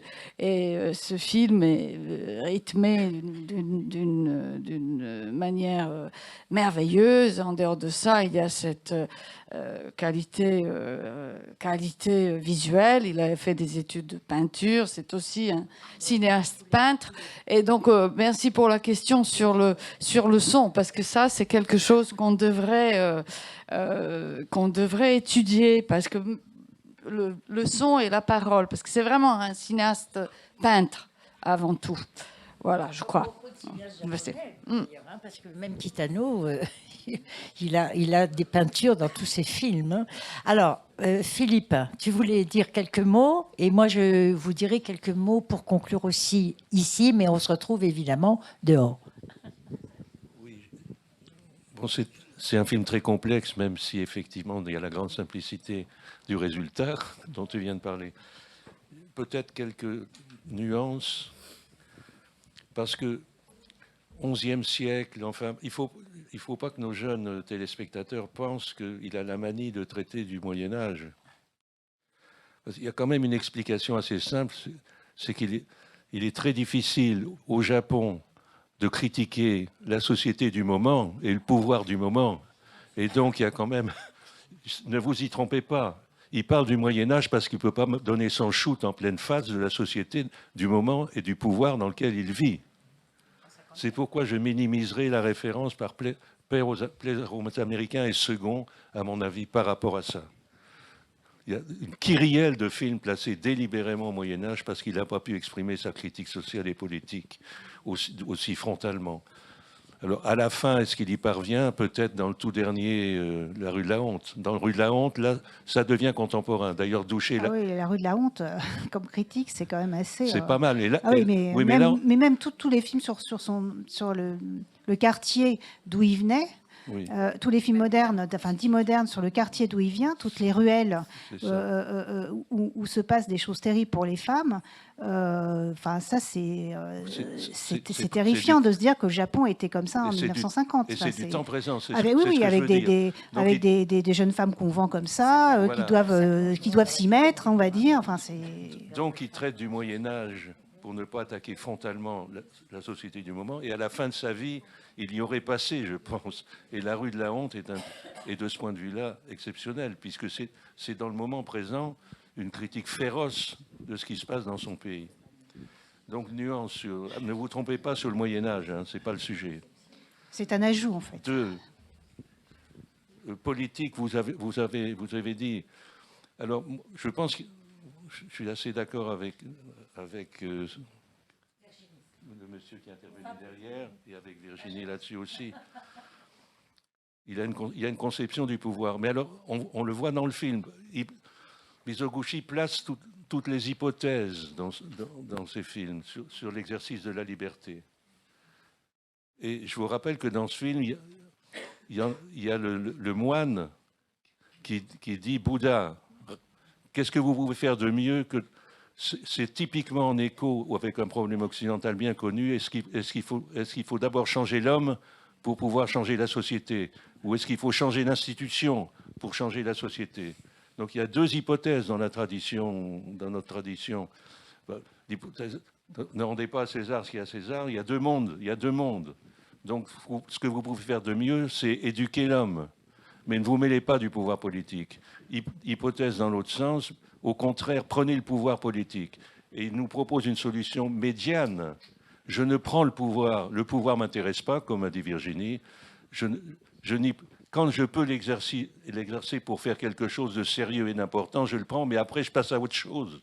Et pas seulement à vivre rêver éventuellement. Il y a d'autres façons de s'engager. Il est toujours dans des tas de possibilités d'engagement. Et là, il y a une réflexion très précise et contre la notion de pouvoir, la réduction de la politique à la notion de pouvoir, si vous préférez. Et trois, alors là, par contre, je maintiens qu'il n'y a pas de... Il y a une dissymétrie entre hommes et femmes fondamentale. Ah mais moi, mais tellement pas, c'est génial. Voilà. Non, mais pas du tout pour moi. C'est ça qui est bien. Je pense quand même qu'en tout cas pour lui, il y a dans toute l'histoire, en tout cas de son pays, peut-être, mais plus universellement, un rapport asymétrique, parce que les hommes oppriment les femmes. Partout. Voilà, et partout. Donc, mais c'est ce qui restitue, mais en même temps... Dans tous ces films, il tire sur les sacrifices humains. Il enfonce le clou sur les femmes se sacrifient. Je prends le Conte des chrysanthèmes tardifs de 1939. Il y a encore un sacrifice dans tous ces films. Et donc, c'est quand même un thème qui lui tient à cœur. On peut aussi penser aux références religieuses. Il n'est pas innocent, là encore, de sa connaissance du christianisme, pour parler. D'ailleurs, un de mes amis, connaissant bien le cinéma, disait qu'il était chrétien, ce que je ne pense pas. D'ailleurs, j'aimerais bien savoir comment il pensait le fait religieux. On dit souvent qu'il y a le religieux est dans beaucoup de ses films, et j'ai jamais vu d'article clairement exposant ça, et j'en suis convaincu pourtant que oui. Et la notion j'aime plutôt que le spirituel est dans ses films, plus que le religieux. La notion de sacrifice dans l'histoire, comme dirait René Girard, c'est quelque chose de fondamental. Hein. Et d'ailleurs, dans le Conte des chrysanthèmes tardifs, le Christ, il est là sur le bateau à la fin. Le sacrifice, il y a l'image christique. Donc, ne réduisons pas la question du sacrifice des femmes.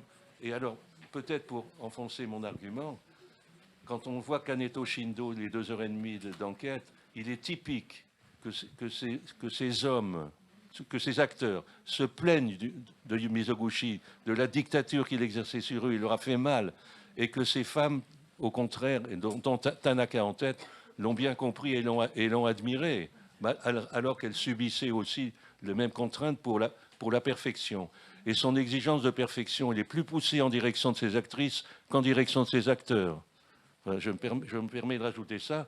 Et mon dernier mot, c'est pour dire, l'actualité a été dite aussi à la tribune, là, c'est que nous sommes dans une période terriblement matérialiste. Terriblement matérialiste. Je croyais que Marx était matérialiste, mais Marx était un sacré idéaliste comparé à ce qu'on vit aujourd'hui. Et l'actualité de Mizoguchi, c'est de nous rappeler que l'âme, ça compte, comme aurait dit déjà, alors pour ne pas prendre de référence religieuse, notre cher Platon, prendre soin de l'âme. Alors, oui, mais c'est pas fini. Alors moi, quelques petits mots aussi. Bon, je partage pas tout ce qui a été dit, mais c'est pas grave. Moi, je voudrais revenir sur à la dimension justement humaniste du film, parce que Irena me soufflait dans l'oreille, c'est communiste, finalement. Enfin, voilà, la recherche, mais oui, bien sûr. Et alors, plus que communiste, humaniste peut-être quand même. Et là, on retrouve l'âme, effectivement, et l'éthique.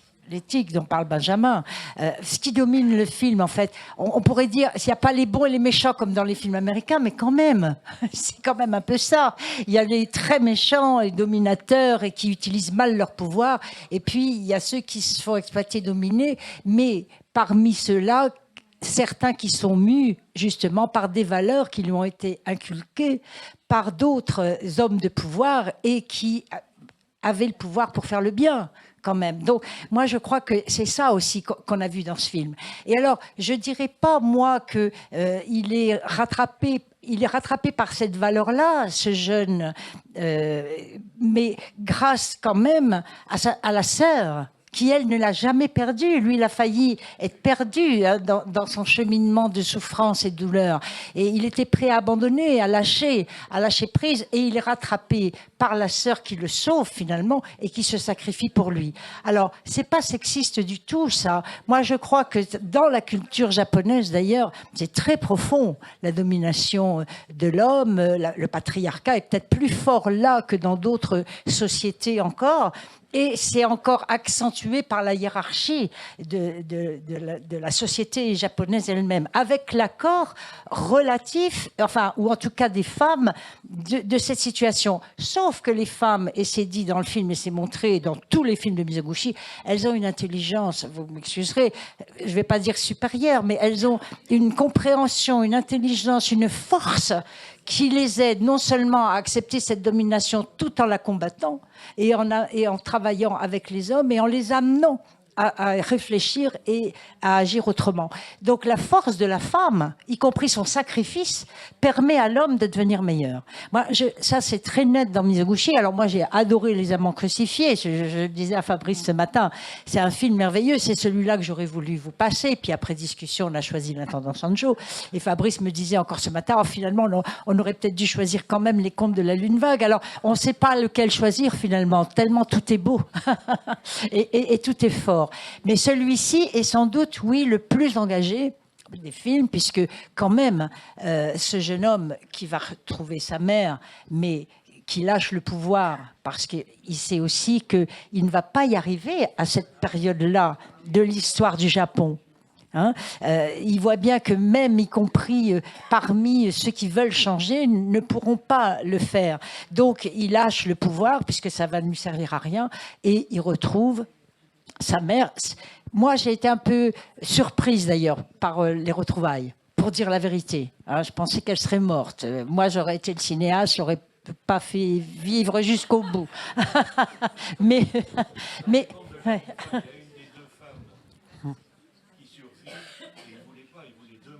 Voilà, alors je pense que ça aurait été plus logique et plus fort encore, hein, parce que effectivement, cette femme, elle s'est pas sacrifiée, elle a été vendue. Bon, elle a souffert toute son existence, elle a survécu à tout, à la souffrance, au tsunami, à tout quoi. Bon, elle est aveugle bien sûr, mais elle retrouve son fils. Bon, c'est une fin heureuse, c'est un peu un happy end, comme disait Mizoguchi. Tiens, parlez-nous des happy end de Mizoguchi. Encore un petit mot là-dessus. Et puis on arrête, hein, puisque dans tous ces films, c'est des happy ends qui n'en sont pas vraiment.